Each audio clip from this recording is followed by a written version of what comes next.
Boy, this is really amazing to me that we've filled this space on an afternoon when something else that's really wonderful is going on at the Fine Arts Center, and I just thought we'd have a handful of people and we'd kind of have a little talk about how art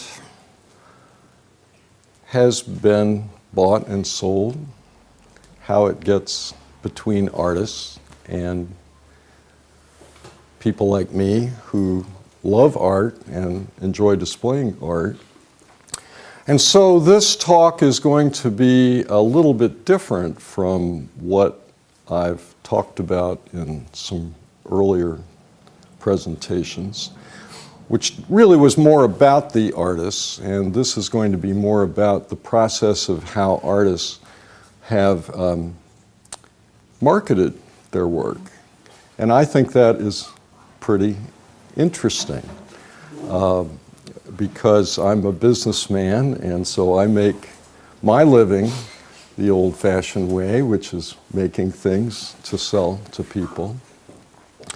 And artists have to live too, and so they don't just create, they find creative ways to put that art into the hands of appreciative people. And the many ways that that has been done here in Tryon over the last 125 years, I think is a lot like art has been sold around the country now for a long, long time. And those interesting ways that that comes about are not necessarily what a lot of people think is the model for how art reaches the buying public, which is to have a commercial art gallery run by somebody who's rich, people think, and people think that the gallery owner becomes rich by buying the art at a small fraction of what it's worth, thereby keeping the artists impoverished, and that they mark up the art to ridiculous prices and become rich that way, while the artists are kept in abject poverty. Au contraire, it's really very different from that.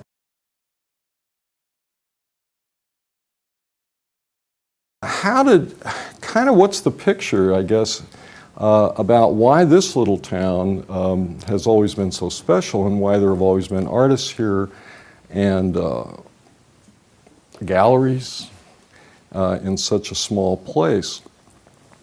And really the story begins, I would say, based on my study, with Andy Haynes's ancestor, Emma Payne Erskine, who came here in the 1880s and was a painter. She was very well known as an author, Payne Erskine.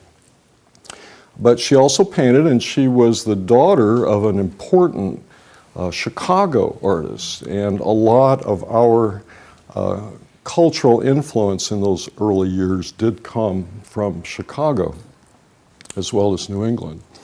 So Emma Payne Erskine and her husband, Charles Erskine, began to winter here in the 1890s, and she was a major force in establishing the very creative character of this community. It had been a colony. There had been artists and writers who were staying at what is now known as the Mimosa before that, but in the 1880s, the village of Tryon was established, and creative people then began to come seasonally, and some began to stay here on a permanent basis. So, for example, Mrs. Lanier, the widow of the poet, came here and lived permanently. The Erskines came here first to sojourn and then came to build a home, which, by the way, has just been put on the National Register of Historic Places, and deservedly so, because that was a house where a lot of intellectuals and creative people flocked, coming in from New York, Chicago, other major centers. And so the pattern in Tryon was that there were an awful lot of very creative and accomplished people who would come here, be here, leave here, and there got to be the feeling that it was a colony where very interesting people came.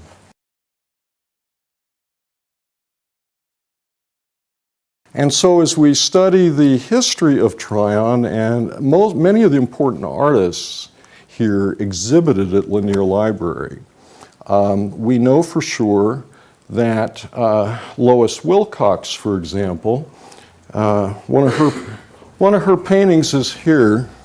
Well, actually, this is a painting by Lois, not when she was young, but she was a really capable artist who was a native of Tryon, and her father,